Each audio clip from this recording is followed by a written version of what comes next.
Hello, कैसे हैं आप? और ठीक ठाक, बढ़िया। एग्ज़ाम की तैयारी ठीक ठाक चल रही है। आइए, मैं अविनाश शर्मा आज आपके बीच एक और अच्छी सी टॉपिक लेकर के आया हूँ। आप देखिए, किसी भी क्लास में हो, चाहे 10 में हो चाहे 12 में हो, एक निबंध जो आता है हिंदी के लिए, वो हर एक क्लासों में एक प्रश्न निश्चित आता है इसका।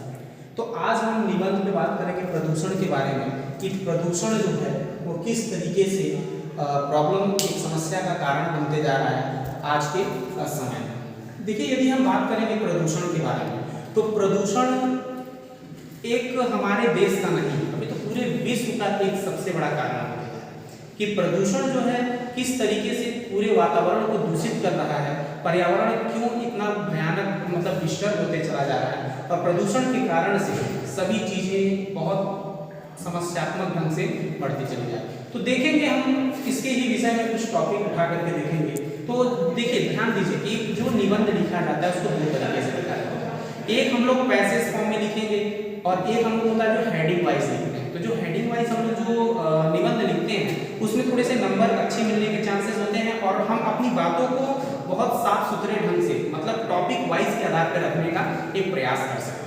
तो चलिए, इसी के साथ हम अपना जो है प्रदूषण के बारे में स्टार्ट करेंगे। तो प्रदूषण में देखिए, कोई भी आप निबंध लिखते हैं सबसे पहले प्रस्तावना लिखा है। तो प्रस्तावना की बात करेंगे तो प्रदूषण है तो ऐसे तत्व या ऐसे कारक जो हमारे पर्यावरण को प्रदूषित करते हैं उसी को ही पर्यावरणीय प्रदूषण कहा जाता है। तो प्रदूषण जो है किस तरीके से हमारे वातावरण को दूषित करता है। यदि बात करें प्रदूषण के प्रकार की, तो प्रदूषण जो है निम्नलिखित प्रकार के होते हैं। उसमें सबसे पहले हम मतलब जो बात करें वायु प्रदूषण की, तो वायु प्रदूषण में ऐसे कारक जो वायु को प्रदूषित करते हो उसमें वायु प्रदूषण के अंतर्गत आते हैं। अब वायु प्रदूषण के अंतर्गत अनेकों प्रकार के, जैसे गाड़ियों का धुआं हो गया और वृक्षों की कटाई होने की वजह से भी जो है वायु प्रदूषण होता है, और अनेकों प्रकार के जो स्मोक, धुआं, जो डस्ट पार्टिकल जो है वायु में मिल जाते हैं, जिससे क्या होता है वायु प्रदूषण होता है। इससे बड़ा ही हानिकारक भी होता है। दूसरे हम बात करें जल प्रदूषण की, तो ऐसे कारक जो जल को प्रदूषित करते हैं जल प्रदूषण कहलाते हैं। अब इसके अनेक कारण हैं, जैसे आप बात कर सकते हैं फैक्ट्रियों से निकलने वाले जो सेमी सॉलिड कचरे होते हैं उसको उठा करके नदियों में प्रवाहित करना, जिससे क्या होता है जल का प्रदूषण होता है। और दूसरी चीज ये कि जल ऐसा मतलब तत्व हमारे लिए सबसे ज्यादा आवश्यक तत्व, हमें जीवित रहने के लिए जल की आवश्यकता है। तो यदि शुद्ध जल हमें नहीं मिलेगा तो हमारा जीवन भी बड़ा मुश्किल हो जाएगा। दूसरा हम बात करें अगले टॉपिक की, तो मृदा प्रदूषण है। और मृदा प्रदूषण आप जानते हैं कि ऐसे कारक जो मृदा को प्रदूषित करते हैं उसी को मृदा प्रदूषण कहा जाता है। अब मृदा प्रदूषण होने के कारण जैसे तरह तरह के केमिकल्स जो है खादों का प्रयोग करना प्रदूषण में, और अंधाधुंध पेड़ों की कटाई भी इसका कारण है, क्योंकि जड़ें जो होती हैं वो मिट्टी को बांध करके रखती हैं, और हम अपने संसाधन की वजह से, निजी संसाधन कार्यों की वजह से पेड़ों की कटाई करते हैं, जिसकी वजह से मृदा प्रदूषण होने का सबसे बड़ा कारण। अच्छा, मृदा प्रदूषण में प्लास्टिक का भी बहुत बड़ी भूमिका होती है कि प्लास्टिक एक ऐसा तत्व है जिसको आप किसी भी तरीके से उसको समाप्त नहीं कर सकते। बात करेंगे ध्वनि प्रदूषण की, तो ध्वनि प्रदूषण से देखिए बहुत प्रॉब्लम है बढ़ते हुए उम्र वाले लोगों के लिए।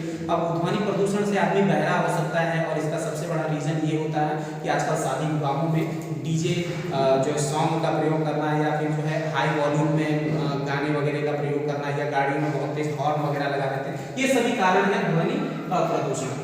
यदि हम बात करेंगे ध्वनि प्रदूषण के कारण, यदि प्रदूषण किन कारणों की वजह से होता है, तो इसमें सबसे पहला टॉपिक हम उठा लें यदि जनसंख्या की बढ़ोतरी, तो ये कहीं कहना गलत नहीं होगा कि दिन प्रतिदिन जो जनसंख्या की बढ़ोतरी हो रही है, जनसंख्या ज्यादा से ज्यादा बढ़ रहा है, तो संसाधनों की भी आवश्यकताएं उतनी ही बढ़ती चली जा रही है।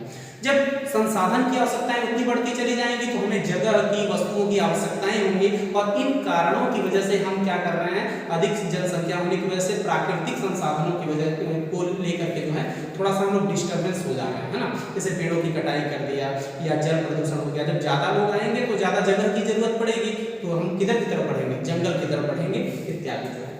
तो वृक्षों की अंधाधुंध कटाई, क्योंकि पता है हमें जीवित रहने के लिए ऑक्सीजन की जरूरत होती है, और ऑक्सीजन हमें वृक्षों से ही मिलता है, और वृक्ष जब नहीं रहेंगे तो हमें सबसे पहली बार जीवन दायिनी के नाम से जाने जाने वाली ऑक्सीजन नहीं मिल पाएगी। तो हम अपने निजी संसाधनों के लिए जो है दिन प्रतिदिन वृक्षों की इतनी अंधाधुंध कटाई करते चले जा रहे हैं, ताकि जो है वृक्षों की संख्याएं बड़ी कम हो गई होती चली जा रही है, जंगल भी साफ हो जा रहे हैं, जंगलों को काट के नियमन बना दिया जा रहा है। तो इस तरह से अंधाधुंध पेड़ों की कटाई प्रदूषण का कारण भी बन सकता है।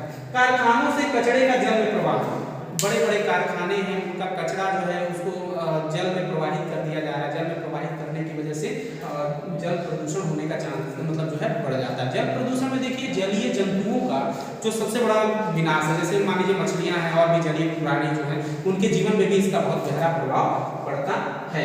अधिक ध्वनि वाले यंत्रों का अधिक प्रयोग, देखिए बात करें ये तो सबसे बड़ा रीजन है। आप कोई पूजा पाठ समझ लीजिए या किसी भी अन्य चीज़ों में, या इसमें शादी विवाह हो गया तो इसमें हम लोग हाई पिच वॉल्यूम्स का जो है डीजे वगैरह का सॉन्ग का प्रयोग करते हैं, जिससे देखिए ये हम लोग मनोरंजन के लिए इसका इस्तेमाल तो कर लेते हैं, लेकिन जो हृदय रोगी हैं या फिर हेडेक है और इस तरह की जो है समस्याओं का जो है बहुत बड़ा ये रीज़न है। तो इसका भी एक सबसे बड़ा कारण ये है कि हम ध्वनि यंत्रों पे जो है ज़्यादातर इसका प्रयोग कर रहे हैं। वाहनों से निकलने वाला धुआं, आपको पता होना चाहिए कि वाहन की संख्या ज़्यादा होगी तो वाहन जब चलेगा तो चलने से उससे जो निकलने वाले जो धुआं है वो क्या करता है, हमारे यदि नाक के रास्ते से हमारे फेफड़े में जाता है तो फेफड़े में सांस लेते समय हमें बड़े इरिटेशन होती है, बहुत ज़्यादा प्रॉब्लम होता है। तो सांस लेंगे यदि हम जीवित ही नहीं रहेंगे तो फिर संसाधनों का कोई महत्व नहीं है हमारे लिए। इसीलिए प्रदूषण का सबसे बड़ा कारण वाहनों से निकलता हुआ धुआं भी है। यदि हम बात करेंगे प्रदूषण से प्रभाव, आखिर प्रदूषण से क्या प्रभाव पड़ सकते हैं, तो सबसे पहला हानिकारक बीमारियों का खतरा। देखिए जितना ज्यादा प्रदूषण होगा, यदि वायु प्रदूषण हो रहा है तो वायु प्रदूषण से होने पर हमें क्या होता है, एलर्जी की प्रॉब्लम हो सकती है, सांस से रिलेटेड प्रॉब्लम हो सकती है, दमा हो सकता है, इत्यादि बीमारियां हैं। जल से प्रदूषण, कॉलरा हो गया जो है, और डिसेंट्री हो गया, मलेरिया हो गया, इस तरह की बीमारियां हो सकता है। यदि हम बात करेंगे ध्वनि प्रदूषण के बारे में, यदि उससे निकलने वाले जो ध्वनि हाई पिच के जो वॉल्यूम्स हैं और जो आवाजें हैं वो हमारे कान को बहरा कर सकता है, हार्ट अटैक के मरीज का जान भी ले सकता है ना। तो ठीक इसी तरीके से अनेकों खतरनाक बीमारियां और हानिकारक जो है बीमारियों का एक खतरा बना रहता है। दूसरा ग्लोबल वार्मिंग का प्रभाव। ग्लोबल वार्मिंग का प्रभाव है, जैसे देखिए क्या होता है ग्लोबल वार्मिंग का प्रभाव का मतलब जितनी ज्यादा जो है ये संसाधन हम अपना बढ़ाते जा रहे हैं, पेड़ पौधों की कटाई करते जा रहे हैं, सूर्य की प्रकाश उतनी बढ़ती चली जा रही है, जितना ज्यादा होगा यदि ग्लोबल वार्मिंग बढ़ता है तो कहीं ना कहीं ये हमारे लिए एक अच्छा संकेत नहीं है। तो ठीक इसी प्रकार से ग्लोबल वार्मिंग पर भी इसका बहुत गहरा प्रभाव पड़ता है। यदि हम बात करेंगे वातावरण पर प्रभाव, तो वातावरण पे तो इसका प्रभाव है ही है, पर्यावरण पर, वातावरण पर ये जो भी आप बात करें प्रदूषण का बहुत गहरा प्रभाव है, अनेकों प्रकार से प्रभाव है इसका। जितने भी सजीव लोग हैं, जितने भी सजीव प्राणी हैं, उनके लिए प्रदूषण एक श्राप के समान है, आज नहीं तो कल ये उनके लिए बहुत हानिकारक सिद्ध हो जाएगा, है ना। तो ठीक इसी तरीके से वातावरण पर भी इसका बहुत गहरा प्रभाव है। बात करेंगे ओजोन परत पर प्रभाव, तो ओजोन परत पे भी इसका बहुत गहरा प्रभाव है। देखिए आपको बताते हैं कि पर्यावरण पर में जो ओजोन लेयर है, ओजोन परत है, वो एक तरीके के वातावरण पर जो है एक चद्दरनुमा टाइप में है, जो क्या करता है सूर्य की हानिकारक किरणों को पृथ्वी पर आने से जो है थोड़ा सा रोकता है। यदि मान लीजिए उसमें एक छोटा सा छेद हो गया, दिन प्रतिदिन प्रदूषण की वजह से वो बढ़ता चला जा रहा है, और यदि हम इसको नियंत्रण नहीं करते हैं तो आने वाले समय में इसका हमको बड़ा खामियाजा भुगतना पड़ेगा। और ठीक उसी तरीके से ओजोन परत जैसे ही डिस्टर्ब होगा तो सूर्य की जो हानिकारक किरणें पृथ्वी की सतह पर आएंगी और सभी सजीव प्राणी जो है इससे प्रभावित होंगे। तो चलेंगे यदि हम बात करें अगले मुख्य हेडिंग की कि प्रदूषण से निवारण हेतु उपाय। यदि प्रदूषण से हमको निवारण चाहिए तो उसके क्या क्या उपाय हम कर सकते हैं। हाँ, प्रदूषण तो खत्म नहीं कर सकते हैं, लेकिन मिल करके उसको एक थोड़ा सा प्रभाव को कम कर सकते हैं यदि हम सभी लोग एक साथ मिल करके काम करें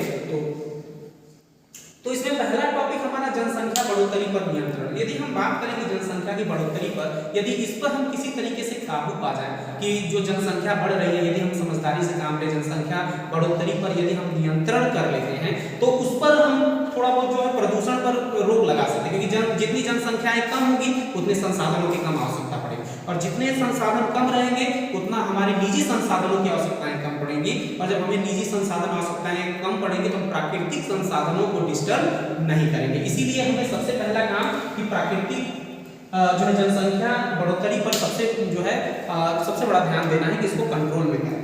यदि हम बात करेंगे कारखानों पे, अगला जो टॉपिक है, यदि हम बात करें कारखानों से निकलती गंदगियों का जल में प्रवाह पर रोक। यदि कोई कोई भी फैक्ट्री है, मान लीजिए कारखाना है, यदि उससे सेमी सॉलिड जो कचरे निकल रहे हैं, उसका प्रभाव ये है कि जल में जैसे इसको प्रभावित करते हैं, तो जल में प्रभावित करने के बाद जो है उसमें जितने भी जलीय जंतु हैं वो प्रभावित होते हैं, और उनके प्रभावित होने से जलीय जंतु तो प्रभावित हो ही रहे हैं, लेकिन मान लीजिए उसमें मछलियां हैं और भी कुछ चीजें हैं जिसको मान लीजिए मछुआरे भाई लोग उसको मारते हैं, उसको ला करके मान लीजिए इंसान उसका सेवन भी करता है, तो हो सकता है कि वो बीमारी इंसानों में भी होने का डर बना है।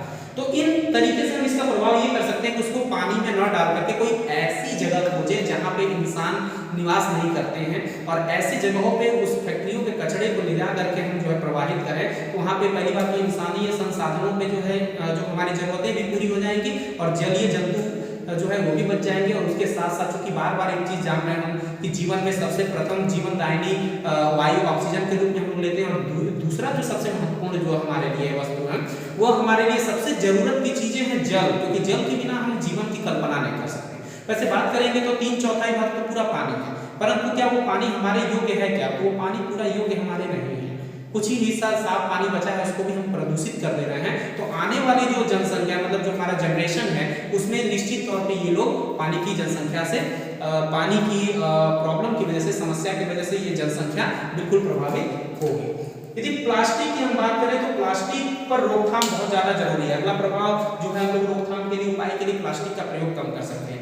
जैसे कि हमने बताया कि आपको प्लास्टिक किसी भी स्तर से आप कम नहीं कर सकते, ना तो उसको जला के खत्म कर सकते, ना उसको जमीन में जो है धंसा करके खत्म कर सकते, और ना इसको बाहर रोक करके खत्म कर सकते। यदि हम प्लास्टिक पर रोकथाम लगाए, उसके जगह पे कागज या फिर किसी अन्य बैगों का प्रयोग करें, तो स्वाभाविक रूप से कुछ न कुछ प्रदूषण उसमें क्या हो जाएगा, थोड़ा बहुत कम होने के आसार ज्यादा हो जाएंगे। देखिए खेतों में देसी खादों का प्रयोग, देखिए जितने भी रासायनिक खादों का प्रयोग हम लोग खेतों में करते हैं, परंतु ये वर्तमान समय में तो जो है ये बहुत फायदेमंद है। ऐसा नहीं है कि पैदावार नहीं बढ़ाता है, लेकिन इसमें हम लोग देसी खाद का प्रयोग भी कर सकते हैं जिससे पैदावार उस पर बहुत ज्यादा योगदान होगा। तो देसी खादों में गाय का गोबर वगैरह से बना हुआ खाद जिसका प्रयोग हम लोग क्या कर सकते हैं, अपने खेतों में कर सकते हैं, जिससे उर्वरक के रूप में वो क्या करेगा, हमारे खेतों की उर्वरक शक्ति को क्या कर देगा, बहुत अच्छे से बढ़ा देगा। यदि हम बात करेंगे अगले टॉपिक की, तो अगला टॉपिक है अधिक से अधिक वृक्षारोपण। देखिए यदि हम बात करेंगे वृक्षारोपण की, तो ये हर एक लोगों का एक उत्तरदायित्व बनता है कि वो वृक्ष को लगाएं और जो पौधारोपण करें, पौधारोपण करके उसको एक वृक्ष फॉर्म में जाता है। मान लीजिए कहा जाता है कि यदि एक वृक्ष को एक व्यक्ति भी यदि सही सलामत ढंग से वो वृक्ष फॉर्म में बन रहा है, यदि उसका सेवन मान लीजिए सेवा सत्कार कर दिया जाए, तो एक वृक्ष जो है कई लोगों को जीवन देने का काम करेगा। तो इसीलिए यदि देखिए क्या बात करें हम वृक्षों की, तो वृक्षों की रोपण जो है वो सर्वाधिक मात्रा में किया जाना चाहिए। जहाँ भी खाली स्थान है, जहाँ पे आवश्यकताएं मतलब इंसानी आवश्यकताएं नहीं है, उस जगह पे हम वृक्षारोपण का काम कर सकते हैं, जिससे फायदा ये होगा कि हमारे वातावरण में कुछ तो कम हो जाएगा। नहीं आज 2-4 साल बाद कम से कम जब वो छोटे छोटे नन्हे जो पौधे जब धीरे धीरे वृक्ष के रूप में जब परिवर्तित होंगे, तो उसमें जरूर छाया या ऑक्सीजन हमें सही ढंग से प्रोवाइड करेंगे। अगले टॉपिक की हम बात करें तो निष्कर्ष, अभी तो सब चीजों से निष्कर्ष यही निकलता है कि हमारा वातावरण जो है वो पूरी तरीके से दूषित हो रहा है। ये केवल हमारा देश ही नहीं, पूरे विश्व के लिए ये बहुत बड़ी एक संकट बनते जा रही है, और आने वाले समय में यदि हम इस संकट से बचना है तो हमें इसके निवारण के बारे में सोचना चाहिए। जितने भी रोकथाम बताए गए, इस रोकथाम को प्रयोग करना चाहिए, इस रोकथाम को ध्यान में रखना चाहिए, और जितने भी निजी संसाधनों की हम बात करें, तो यदि उस पर हमारा काम चल जाए तो प्राकृतिक संसाधनों से हमें छेड़खानी नहीं करना चाहिए, क्योंकि वो ना हो आज नहीं तो कल प्रकृति का ये एक जो है एक संकेत है कि यदि हम प्रकृति के साथ छेड़छाड़ करते हैं तो प्रकृति जो है प्रकृति के नियमों को तोड़ते हैं, तो कहीं ना कहीं उसका खामियाजा तो इंसान को भुगतना पड़ेगा। तो ठीक इसी तरीके से जो है आपके प्रदूषण के बारे में हमने आपको एक छोटा सा डिस्क्रिप्शन दिया, और अच्छा लगे तो इस तरीके से और बहुत सारे जो है नॉलेज आपको दिया जाएगा, बहुत सारा मैं बताने का प्रयास करूंगा, निबंध और इत्यादि बहुत सारी चीजें मैं बताने का आपको प्रयास करूंगा। तब तक स्वस्थ रहें, मस्त रहें, अपनी परीक्षा की तैयारी करें और बहुत शानदार अपना एग्जाम जो है क्वालिफाई करें। Thank you.